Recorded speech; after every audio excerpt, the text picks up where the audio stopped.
Hello everyone, welcome back to my channel. आज हम start करने जा रहे हैं क्लास 6 हिस्ट्री चैप्टर 12 पार्ट 2।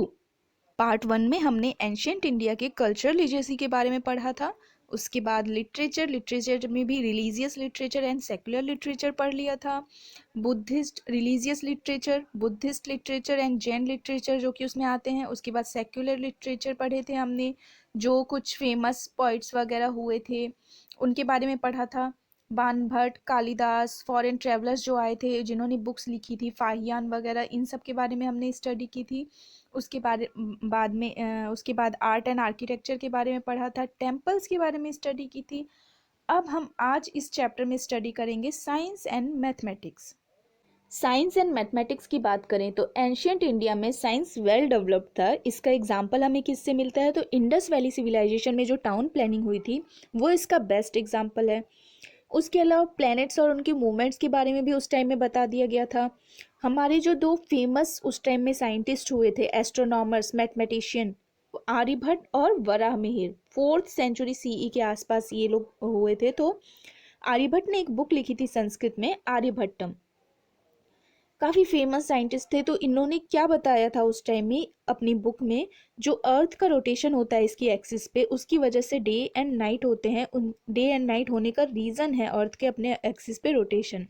तो ये चीज़ उन्होंने उस टाइम में ही बता दिया था अपनी बुक में।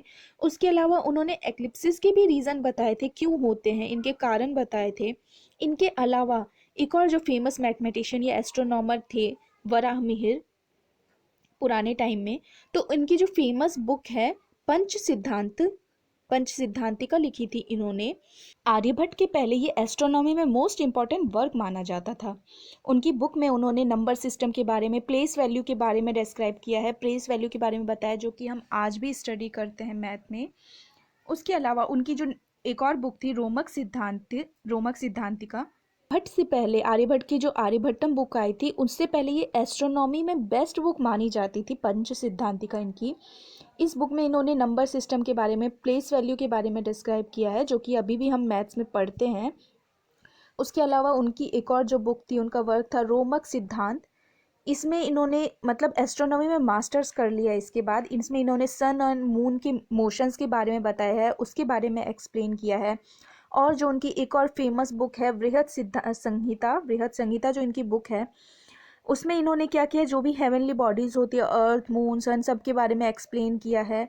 उनके रीज़न, फिनोमिना सारे की वो क्यों, जैसे चांद का घटना बढ़ना, ये सारी चीज़ें, ठीक है, डेज एंड नाइट का होना, ये सारी चीज़ें इसमें उन्होंने एक्सप्लेन कर दी थी उस टाइम में ही। उसके बाद सर्जरी एंड मेडिसिन की बात करें तो सुश्रुत, जिनका जन्म 400 BCE के आसपास हुआ था, जिन्हें फादर ऑफ इंडियन सर्जरी भी बोला जाता है, इन्होंने काफ़ी सारे सिंपल से कॉम्प्लिकेटेड ऑपरेशंस किए और उन्हें अपनी जो बुक लिखी थी सुश्रुत संहिता, उसमें ये सब कुछ एक्सप्लेन किया था उस टाइम में ही। इसमें उन्होंने और क्या क्या चीज़ें एक्सप्लेन की, स्किन ग्राफ्टिंग के बारे में। मतलब स्किन ग्राफ्टिंग क्या होता है, कॉस्मेटिक सर्जरी, जो अभी प्रेजेंट डे में आजकल बहुत ज़्यादा करवाते हैं लोग कॉस्मेटिक सर्जरी, जैसे रिस्टोर्ड और सर्व्ड, मतलब और कट नोजेज और ईयर्स, ये सारी चीज़ें उन्होंने अपनी बुक में एक्सप्लेन की थी। जो इन्होंने बुक लिखी थी सुश्रुत संहिता, इसमें ये बताया गया है कि ये विश्वामित्र के पुत्र थे। उसके अलावा जो इनके जो गुरु थे, इनके जो टीचर थे, वो थे धन्वंतरी महर्षि धन्वंतरी।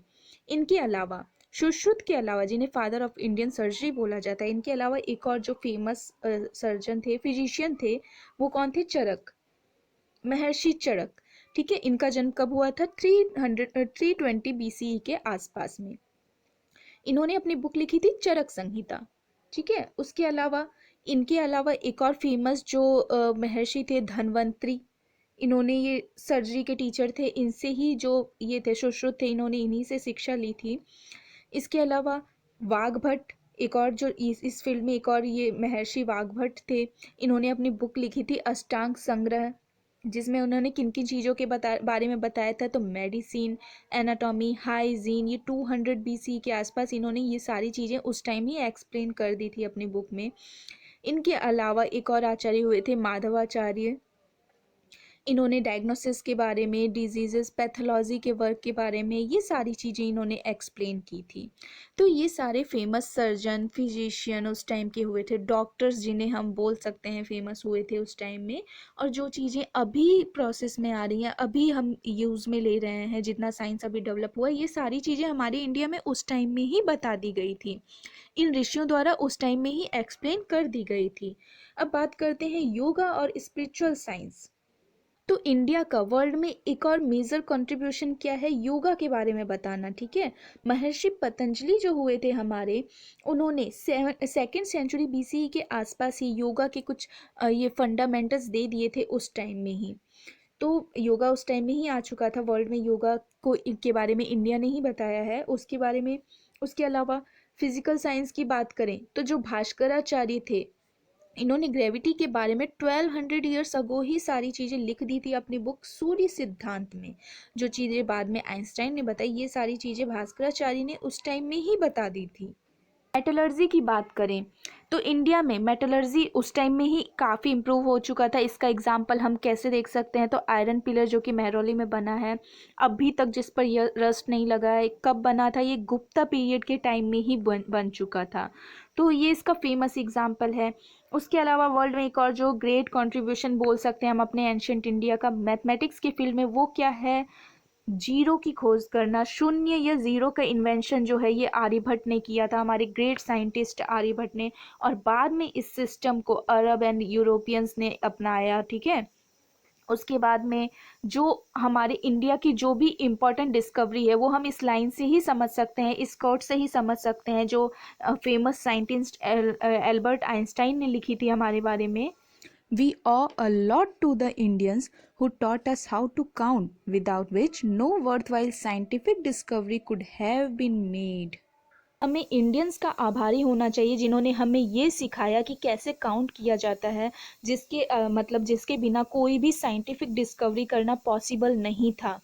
तो ये फेमस कोट जो है एल्बर्ट आइंस्टाइन ने लिखा था हमारे बारे में। तो ये था हमारा एंशियंट इंडिया। तो ये था हमारा चैप्टर 12 क्लास 6 का। अब यहीं पे हमारी हिस्ट्री ख़त्म हो जाती है। अब हम नेक्स्ट जो चैप्टर्स पढ़ेंगे, ज्योग्राफी के चैप्टर्स पढ़ेंगे नेक्स्ट वीडियो से।